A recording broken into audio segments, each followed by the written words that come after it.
Ассалаумағалейкум ардақтаған, хабар арнасында жаңалықтар, студияда Қуат Ахметжанов. Бүгін елімізде 2015 жылғы білім гранттары егерлердің тізімі жарияланды. Биыл талапкерлерге жалпы саны 32.168 грант бөлінген. Оның 500-і жоғары оқу орындарының дайындық бөлімдеріне берілсе, 29.668 грант бірінші курс студент қабылдауға арналды. Соның ішінде күндізгі оқу бөліміне 29.168, сырттай білім беруге 500 грант берілді. Білім гранттарын қабылдау конкурс жолымен анықталған 60 жоғары оқу орны жеңіп алды. Гранттардың 12.000-ы техникалық және технологиялық мамандықтарға. 6.000-ға жуығы педагогикалық, 2.690-ы ауыл шаруашылығы және мал шаруашылығы мамандықтары бойынша оқытуға бөлінді. Еске сала кетейік, 2015 жылы білім гранттарын алуға 67.377 түлек қатысты. Олардың 53.162-сі қазақ, 14.215-і орыс мектептерін бітірген. Сақ болыңыз, сары жолақ. Бүгіннен бастап Елордада автобустарға арналған сары жолақты басқан жүргізушілерге айыппұл салына бастайды. Астаналық тәртіп сақшылары ереженің күшіне енгенін хабарлады. Полицейлердің айтуынша автобустар мен арнайы техникалар үшін жасалған сары жолақтар салынған бір ай көлемінде жүргізушілерге тек ескерту жасалып келген. Ал енді алғаш ереже бұзғандарға айыппұл салынады. Оның көлемі 5 айлық есептік көрсеткіш құрайды. Яғни 5000 теңге шамасында. Егер жол ережесін бұзу қайталанса, айыппұл одан әрі жоғарылай бермек. Тәртіп сақшылардың сөзінше арнайы жолақтың бойында жолаушыларды көлікке отырғызуға немесе сүруге де тыйым салынады. Қарағандыда сынапта саудаламақ болған күдіктінің жолы кесілді. Оны тәртіп сақшылар қала сыртында орналасқан гараждардың маңында қолға түсіріп сұйық металда тәркіледі. 3 бірдей темір құтыға құйылған сынаптың жалпы салмағы 117 келіден асады. Қазір құзырлы органдар 47 жасар азаматтың қауіпті металды қайдан алып, оны қайда өткізбек болған анықтап жатыр. Аталған факті бойынша қылмыстық іс қозғалып, сотқа дейінгі тергеу амалдары басталып кетті. Швециядағы дүкендердің бірінде сатып алушыларға шабуыл жасалды. Күдіктілер 2 адамды пышақтап өлтірді. Дүкендегі тағы бір адам ауыр жараланған. Оқыс жайт Вестерос қаласында болды. Жергілікті полиция 2 күдіктіні көп ұзамай қолға түсірді. Полицейлер олардың біреуін дүкеннің жанындағы автобус аялдамасында ұстағандарын хабарлады. Ал екінші күдікті шабуыл кезінде жарақат алып, жақын маңайдағы ауруханадан табылған. Еуроодақ ұйымға кіретін елдерге мигранттар мәселесін шешу үшін 2 миллиард 400 миллион евро бөлетін болды. Қаржының көп бөлігі Италия мен Грекияға берілмек. Аталған елдерге Африка және Таяу Шығыстан ең көп мигрант келеді екен. Қаржыландыру бағдарламасы 2020 жылға дейін жоспарланған. Бағдарлама аясында шекараны заңсыз кескендерге арналған орталықтар салу көзделіп отыр. Сондай-ақ өзге мемлекеттің азаматтарын еліне қайтаруда осы қаражаттың есебінен жүзеге асады. Естеріңізге сала кетсек, тек осы жылы Еуропаға теңіз арқылы 192 мыңнан астам мигрант келген. Олардың 2000-ға жуығы жерорта теңіз арқылы өтемін деп қаза тапқан. Ұлыбритания фермерлері елдегі сүт өнімдері бағасының төмендегеніне наразы. Олар өздерінің қарсылығын ерекше білдірді. Шаруалар дүкенге өздерімен бірге бірнеше сиыр алып барыпты. Көп ұзамай жануарларда иелерімен бірге полиция қызметкерлері сыртқа қуып шықты. Осы сияқты наразылық акциялары Еуроодаққа мүше өзге де елдерде өтіп келеді. Өйткені Еуропада сүт өнімдерінің құны соңғы 5 жылда ең төменгі көрсеткішке жеткен. Яғни сүт судан да арзан болып көрінеді.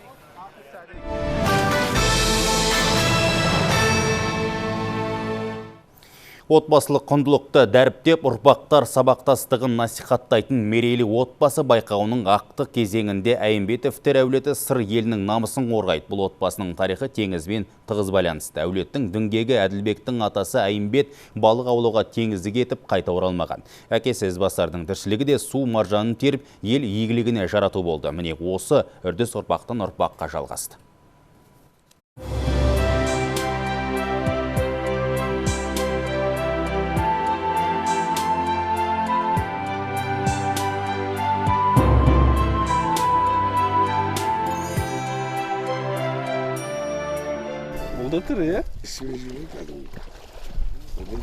От аралда осындай бақыттар бар. Бір жазушы мен жөнінде очерк жазғанда айтып еді. Әдекең теңізге қарыз, теңіз әдекеңге қарыз деп. Қарызы менің атамды жұтты. Менің қарыз болатын теңізге мен осы теңіздің өнімінің арқасында бала өсірдім, жанұямды асырадым, тіршілігімді істедім, атағымды шығардым. Осы теңіз, осы теңіздің балығы менің жанұяма үлкен септігін тигізген. Қанша тонна өткізіп аласыз примерно? Біз енді биыл 1,5 тонна балық аулаймыз деген ойымыз бар. Кәнігі балықшы өмір жолында Арал балық өндірістік бірлестігінің бас директоры Қамысбас балық тұқымдығының тізгінін ұстап зейнеткерлікке шыққанша басқарды. Тұқымбақтың қаржыландыруын 4,8 миллион теңгеден 200 миллионға дейін жеткізіп, балық өсіру көлемін бірнеше есе ұлғайтты. Қазірде 70-ке жақындаған Әділбек Айымбетов Арал сервистік дайындау орталығы серіктестігінің атқарушы директоры. Балық зауыты өткен жылы шетелге 200 миллион теңгенің өнімін экспорттады. Келе жасаймыз. Ол екі бастан Европаға кетеді. А мына балықтар в основном Россия, Грузия, сосын өзіміздің Қазақстан. Бұл торта, ақ балық, тран,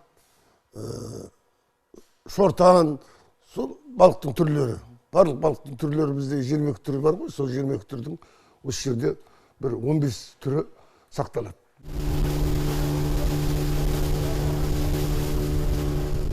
Теңізде туып, теңізде өскен Әділбек Айымбетов тізгін ұстар кенжеұлы Нұрбекті балық шаруашылығына бейімдеп жүр. Өзім болашақ бағдарламаны бітірдім. Бітіргесін бірнеше таңдау жұмыстары болды. Бірақ мен өзім ата кәсібін таңдадым. Келешекте өзім балдарымда осы кәсіпті жалғастырады деп үміттемін. Теңіз дауылы мен өмір соқпақтарында желкенін жықпаған мерейлі отбасы тағдырларын айдында Аралмен байланыстырады. Қамбар Бекенов, Әлқайдар Тұрлыханов, Руслан Айтманбетов, Хабар, Қызылорда облысы. Ақтөбеде қолжетімді тұрғын үй 2020 бағдарламасы бойынша жас отбасылардан құжаттар қабылдау басталды. Шара 5 күн жүреді. Келесі жылдың басында 234 отбасы Нұр Ақтөбе шағын ауданында салынып жатқан 9 қабатты үйден жаңа пәтер иеленетін болады. Отбасыларды іріктеу балдық жүйе бойынша өтеді. Үміткерлердің тізімі дайын болған соң, олардың төлем қабілетін тұрғын үй құрылыс жинақ банк анықтайды. Ақтөбеде соңғы 2 жылда 400-ден астам жас отбасы қоныс тойын тойлады. Бағдарламаға қатысушылар қатары жыл сайын артып отыр. Жасым 26-да, күйеуім мен жасты. Соған осындай бағдарламаны естіп, осыған келіп қатысып отырмыз. Үй жоқтарға осылай жас семьяға беріп жатыр. Осы бағдарламаның нақты талаптары ол жасы 29-ға дейін болу керек. Және де егер де толық отбасы болса, онда некеде 2 жыл болу керек. Жоспар бойынша желтоқсан айында үй салынып болады. Ресейдің Рязань облысында өткен халықаралық авиадартс 2015 байқауында 2-ші орын алған қазақстандық ұшқыштар елге оралды. Авиация техникасының үздік орындап жауынгерлік шеберліктерін көрсеткен жерлестерімізді алғаш болып ақтөбеліктер қарсы алды. Халықаралық әскери ойындар 2015 сайысы шеңберінде өткен байқауға Қазақстанның МиГ-29, Су-25, Су-27 және Ми-8 ұшақтары қатыстырылған болатын. Ақтөбе әуежайына қонған МиГ-29 ұшағының командасын Талғат Бегелдинов атындағы әуе қорғаныс күштері әскери институтының курсанттары салтанатты түрде қарсы алды. Шабуылдаушы ұшақты басқарған ұшқыштардың арасында осы оқу орнының түлектері де бар. Ақтөбеге аялдап құттықтауларды қабылдаған жеңімпаздар енді Шымкент қаласындағы әскери базаға ұшатын болады. Айта кетейік, халықаралық әскери ойындар сайысына Ресей, Беларусь, Қытай және Қазақстан елдерінің қарулы күштері қатысып, далалық әуе және теңіз дағдысы бойынша сайысқа түсуде. Сайыс тамыз айының ортасына дейін жалғасады. Мінекей бүгін елімізге, отанымызға оралдық, аман есен. Біз Ресейде 2 аптадай болдық. Жарыс өте қатаң және де қызықты да өтті. 2-ші орын алдық. Ол үлкен жетістік. Ол жеңіс, ол Қазақстанның атына атағын көтеріп, Қазақстанның туын көтердік. Әскери әуе қорғаныс күштері Қазақстанның өте жоғары деңгейде. Шығыс Қазақстан облысында жақында ғана құрылған жастар театры оңтүстік Кореяның Сеул қаласында өткен халықаралық фестивальге қатысып қайтты. Театр ұжымы Алтай түркі әлемінің алтын бесігі, бөрілер және жүрек қағысы деген пластикалық музыкалық қойылымдар көрсеткен. Жалпы ұзақтығы 10-15 минутты композицияларды қазақ, орыс және корей тілдерінде қойған. Ал фестивальдің негізгі мақсаты түрлі ұлттардың өнерін насихаттап, өзара тәжірибе алмасу. Сондықтан осы жылы 14 рет өткізіліп отырған жастар фестивалінің негізінен салт дәстүрлері бір-біріне ұқсас шығыстағы 7 мемлекеттің театр ұжымы қатысты. Құрылғанына бірнеше ай ғана болған Шығыс Қазақстан жастар театры үшін бұндай шараның маңызы ерекше болды. Бүгінде Мәдениет ошағында Астанадағы өнер университетін биыл тәмамдаған 20 жас маман жұмыс істеуде. Жыл сайын жастар ұжымы 5 жаңа туындыны сахналауды жоспарлап отыр. Фестивальда қатысқан ұлттардың арасынан біздің жастар өте жоғары деңгейде өз өнерлерін көрсетті деп айтамыз. Өйткені жаңа басында айтып кеткендей, әр ұлт өзінің тек би топтарымен келіп жатса, біздің жаңа қойылымның ішінде бұнда ешқандай сөз жоқ. Жаңада қайталап айтамын, пластикалық қойылымға арналып қойылған дүние. Осының ішінде бұлар өздерінің би жанрында көрсетті, өлеңді айтты, актерлық мастерствосында көрсете білді. Жаңадан жастар театры ашылғандықтан бізге мындай Кореяға барып келген фестиваль сияқты фестивальдар өте көп болса екен дейміз. Өйткені біздің басқа шетел әріптестеріміз деп айтамыз ба, қалай айтамыз? Солармен не алмасу, тәжірибе алмасу мақсатында өте бізге әсер қалдырды. Әзірге осы келесі жаңалықтар топтамасы сағат 13:00-де.